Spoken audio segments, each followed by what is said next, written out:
Can these bones live?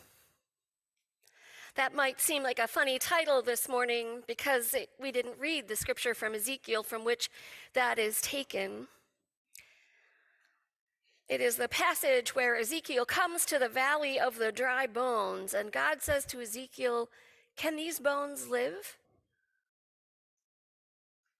And Ezekiel says, "Well, Lord, you know if they can live." And God says to Ezekiel, I can make that happen. I'm paraphrasing a little. I can make that happen, but you have to prophesy them into existence. In fact, each step of the way, God says to Ezekiel, I can do this, but you have to prophesy. If you do this, I will do this if you prophesy it. I will do that if you prophesy it. I will do this other thing when you prophesy it. The bones come together with muscle and sinew and skin, and then God breathes into them and they become the whole people of Israel. God does this miraculous work, but God requires Ezekiel to do the prophesying, to tell these dry bones what God is going to do. And while it certainly does seem like a story of resurrection, which obviously feels related to the story of Lazarus that we just read, there's a second part of this that I think is in parallel that I want to explore today, and that is the part where these mere mortals participate in God's resurrection activity in the world. Preacher David Lose suggests that today's passage from John has three movements, the first of which is heartache. Martha and later Mary and later their friends who have come to grieve all say, Lord, if you had been here, this wouldn't have happened. There is the heartache from Lazarus's death, and there is the pain that Jesus didn't get there in time. Jesus didn't come right away when Jesus found out what was going on. Jesus could have, and he could have gotten there in time, and he could have saved him, but he didn't. I know that we don't have to look hard for those moments in our own lives when we feel like God didn't show up for us in the way we wanted, at the time we wanted, to do the thing that we wanted. And sometimes that's a little frustration, and sometimes it is a heartache. The second element of this story, David Lose says, is miracle. Quote, it comes first as promised, though only later does the force of that promise take hold. When Jesus initially declares that Lazarus will be raised, Martha assumes that he's speaking about the promised resurrection for all at the end of time, and she gives her affirmation with words that sound like they come from a first-century creed. Yes, Lord, I know that he will rise again in the resurrection of the last day. But Jesus means something more, something immediate, contending that the life that he offers is not merely the end-time promise, but something that makes a difference here and now. And that promise provokes Martha, the confession that Jesus is the Messiah, an assertion that is reserved only for Peter in the other Gospels. But the miracle is not entirely welcome, is it? When Jesus gets to the tomb, he's confronted by the mourners who again say to him, if you'd been here, this wouldn't have happened. Which really smacks of, if you truly cared about this man, you would have come immediately. And then Jesus asks for the stone to be removed, and Martha says, quizzically, you know he's been dead for 4 days, right? And the stench will be great. Even Martha resists. And then the stone is moved and Jesus calls Lazarus, and Lazarus comes out. Which brings us to what David Lose calls the third movement of this story, which is the invitation. Now, it's true that Jesus performs the miracle, or the sign, as John likes to call them. John has a book of signs, and this is the last of the 7 signs.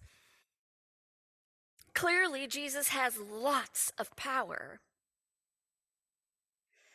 But friends, he does not seem to have all of the power.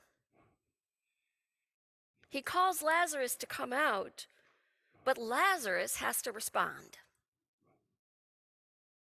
And that is a fascinating moment, I think, because Lazarus, while being a very key element of this entire story, has been completely passive up to now.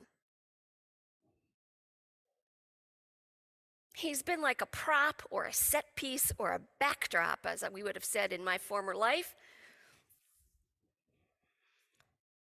All of this passage is about him, and yet he has not been on stage once.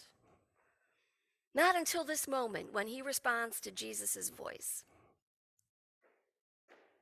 How often, I wonder, in our own lives, is God about the business of saving us and saving others, and yet we are completely passive?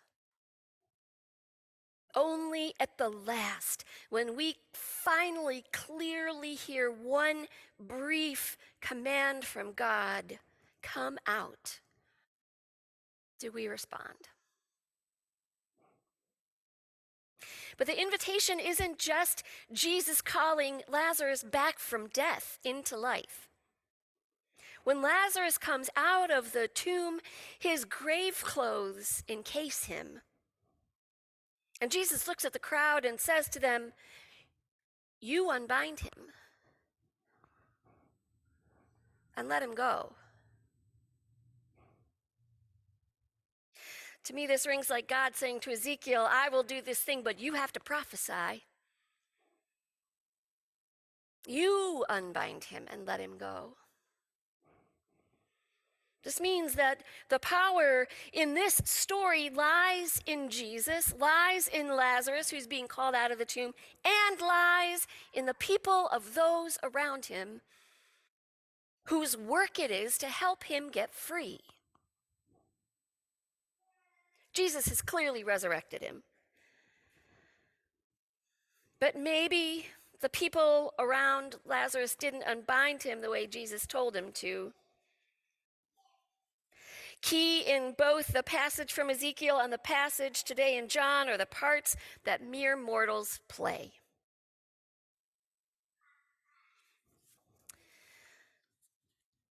I don't imagine. Sorry, I lost my place.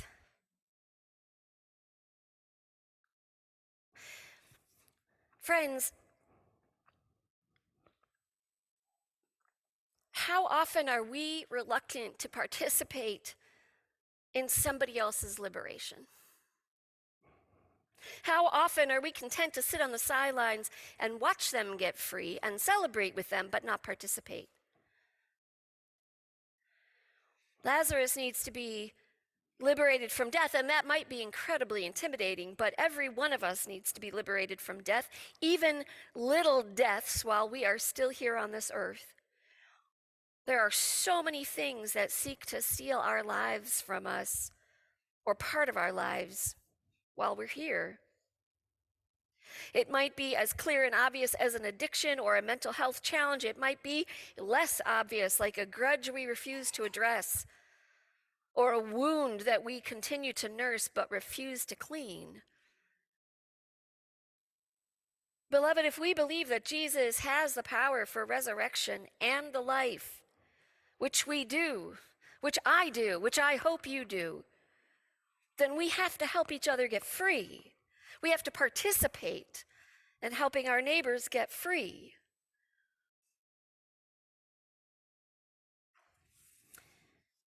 And that work can be scary. I don't imagine for 1 minute that that Lazarus went back to work the next day, went back to the job he'd been doing, continued to live as a modest person in that village of Bethany. How could he have? Everybody knew he was resurrected. His whole life has been changed.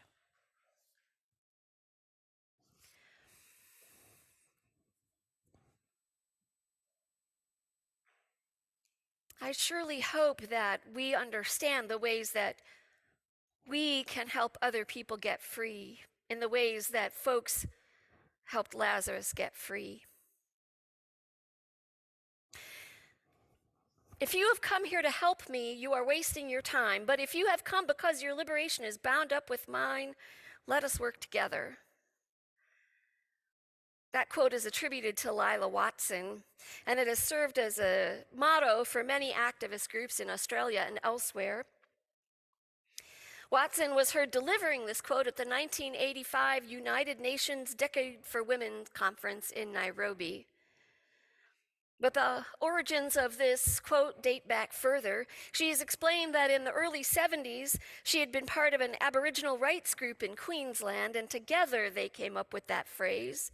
And for this reason, she is not comfortable being identified as the sole author.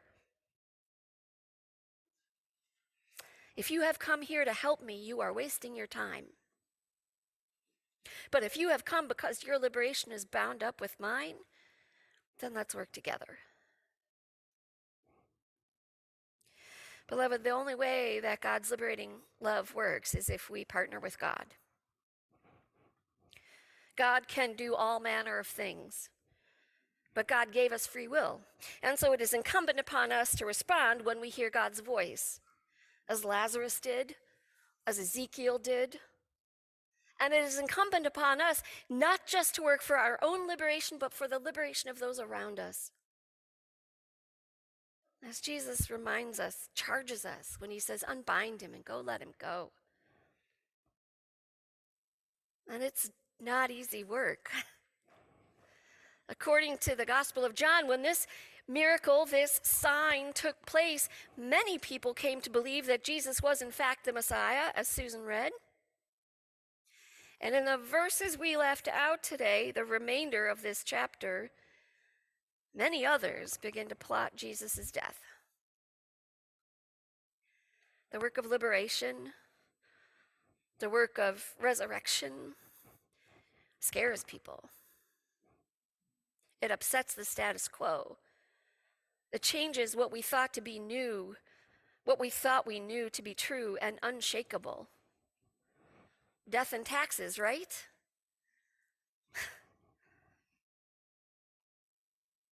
Beloved, what are the things in your own life that are killing you?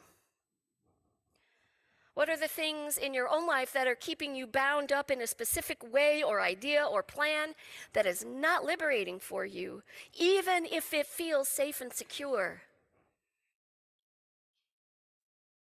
When God calls you out of that space into a more abundant life, will you go? Or will you stay where it is safe and secure, but also dead?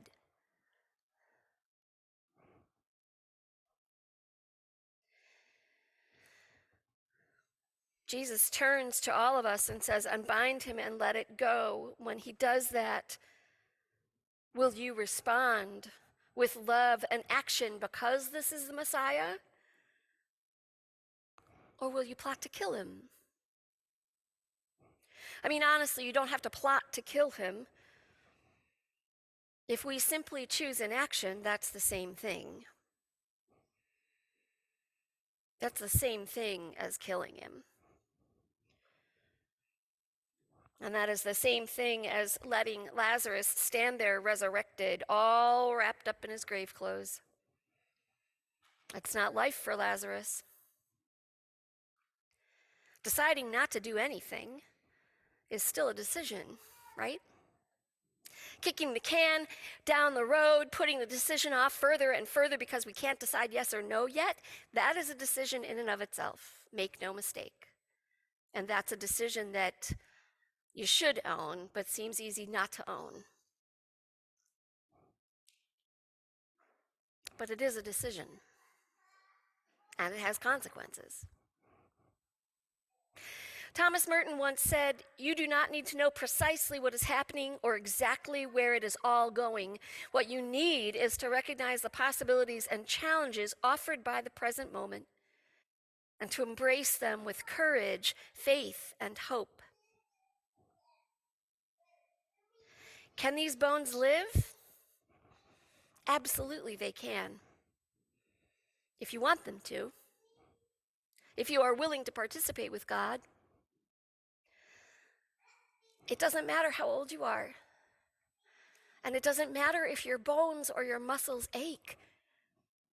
And it doesn't matter how many years of life you may have left. We can all participate in God's work of resurrection in our own lives and in the lives of people around us. It doesn't even take a lot. It just takes a little. God is doing the heavy lifting here, people. I promise. Thomas Merton has it right. What you need to do is recognize the possibilities and challenges offered by the present moment and to embrace them with courage, faith, and hope. That's it. That's it. Can you do that? Can we, as Warner, do that? I hope so. Because God has work for us to do. May it be so. Amen.